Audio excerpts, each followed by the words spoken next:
Cheers, guys. Epix911, welcome to the Elitist Geek. Little different video. This is going to be more of a kind of almost quasi-retro video. It's a re-release of a very old game called System Shock.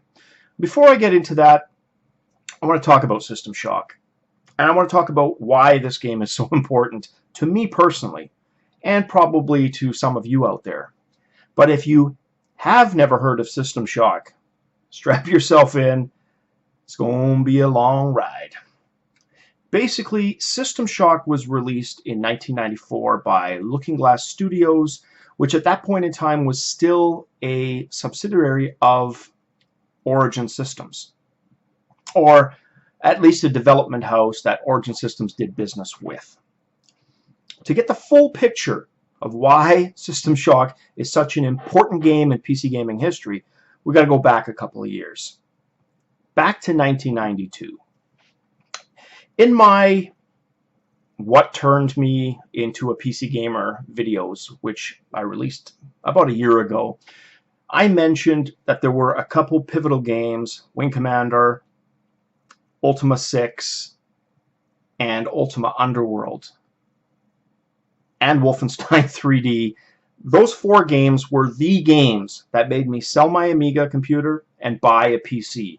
Even though sound was still inferior at the time, even with a Sound Blaster, the Amiga sound was so superior. Graphically, the PC had found its trump card in the form of VGA, which was 256 color graphics. And a lot of guys like me sold their ex-Amiga wife down the river for the promise and the glory of 256 color VGA. Trust me, at that time, guys were literally turning turncoat on Amiga within weeks. That's how important those games were. Ultima Underworld specifically, because not only was it a VGA game, not only was it an RPG, it was one of the first true 3D game RPGs from start to finish. Yes, it used a quasi 3D bitmap engine, similar to kind of Wing Commander, how Wing Commander handled the ships. It was a 3D game, but the bitmaps of the ships were basically sprites. You know, they were 2D graphics that were basically showed in different angles to create the illusion of 3D. Wolfenstein was not really a true 3D game. As anybody who knows, it's like a 2.2 engine, 2.2D engine. It uses a technique to kind of create the illusion of 3D, but you're still walking around in a 2D world in terms of like your height. There's no jumping. There's no looking up, looking down.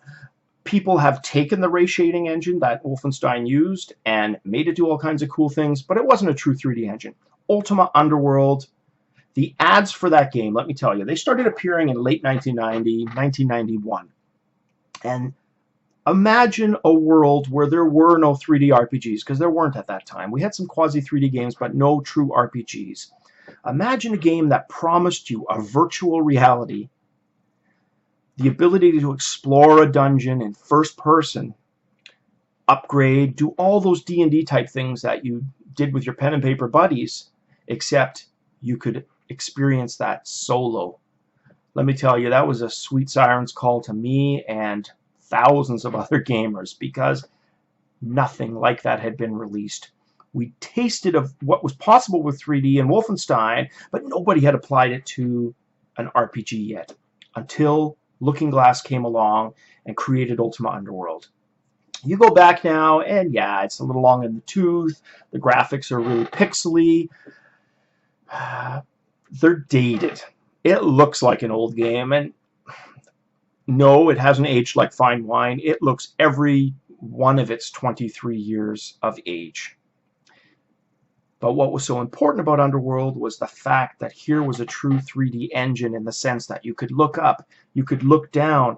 Our imagination when we saw that advertisement just went wild. Imagine playing an RPG where you could look up at the ceiling, look down, throw things.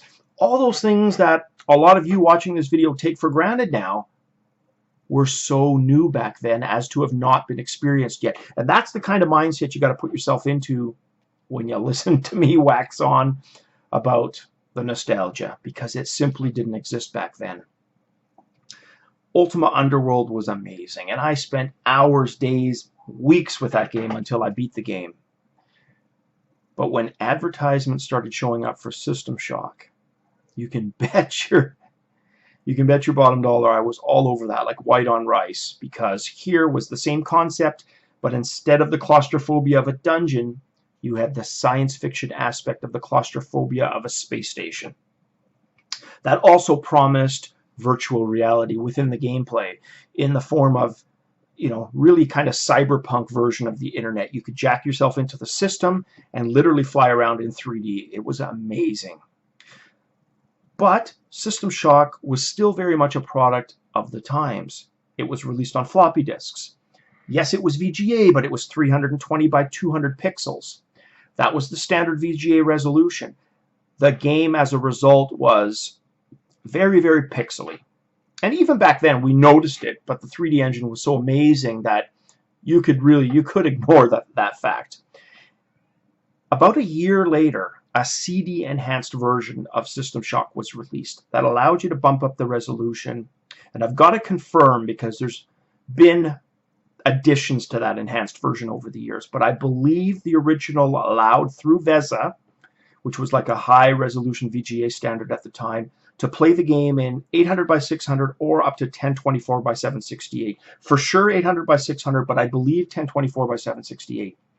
That brought most gaming systems at the time, certainly my 386 DX40, down to their frickin' knees, because at that time, there were no 3D optimizations. It was so new. There were no 3D graphic cards, right? Well, Good Old Games has re-released the re-release of the original System Shock. And it's called System Shock Enhanced Edition. It's by a company called Night Dive Studios. So they took the original Looking Glass code, made improvements to the resolution, made improvements, I believe, to some textures, definitely made improvements to the audio. It is absolutely fantastic from what I've heard. Some people didn't like the music. I've always liked the original music, and part of the game's charm, if you can get yourselves a copy of the original Enhanced Edition, it was free online for a while. It was about 100 megs, and it was called SSP, System Shock Portable. I think the copyright holders have asked the original, the people who were hosting that version to remove it. But if you can at all find it, or even just the original Enhanced Edition, and that's one thing, I'm going to download this game. I just wanted to get a video out about it, and I will confirm. But what made this game so absolutely special is, just like I love movies where the violence is so over the top, like Japanese splatter gore films like Tokyo Gore Police, Machine Girl, System Shock audio recordings, okay? These were little cassettes that you could find throughout the space station, where the crew left behind audio recordings, and the acting is so terribad. It is absolutely freaking horrible, but that added so much to its charm. I mean, you got guys talking about killer robots like this. The robots were all over the place. It's like literally they went to the programmers' buddies or the programmers themselves to record the audio. It was that absolutely cheesily bad, but awesome as a result, if that kind of makes any sense, right?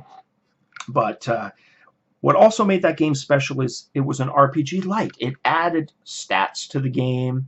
You could increase the difficulty on everything from the puzzles within the game to the combat, right? It allowed you to really customize the settings. But where the game excelled was the feeling of claustrophobia. You truly felt like you'd woken up in a space station with no humans left on board, wondering, what the fuck? What am I going to do? How am I going to survive? That's what made System Shock so special, because you literally start with nothing but a lead pipe, and you have to build up. And again, it's so cliche now. Half-Life did it after that. Doom, Wolfenstein, they all had weapon progression. But when it was still this new and in an RPG Lite, it truly was special. So you would upgrade your character in terms of, you know, different cybernetic implants you could do. You could improve your armor, your guns. You had stun weapons. And the absolute best audio, whereas the recordings were cheesy, the absolute best audio was from Shodan herself. Shodan is kind of like the 2001 Space Odyssey HAL computer, except she's that to this game. A killer AI, a corrupted and insane artificial intelligence that does its utmost to try to kill you. So you mix in RPG light elements with claustrophobia and a killer AI that delivers the most unnerving digital messages you have ever heard looking for your scalp. It was that special. So anyways, good old games. I'll probably do a review on this. I'm behind in all my reviews, but I will do a review on this and some of the games that I've given previews of that I still haven't finished. That's the reason. To me, I like to give a review when I've actually finished the game. This is more of a preview. The game is available. It's called System Shock Enhanced Edition. It's available on Good Old Games. I'll leave a link in the description below. It's basically $10. Do yourself a favor. And if you at all like RPGs, Cyberpunk, this was the game. And System Shock 2 gets most of the attention nowadays. But in my heart of hearts, System Shock 1 was just that much more special because it was so new and so awe-inspiring at the time. As always, guys, till the next video, cheers.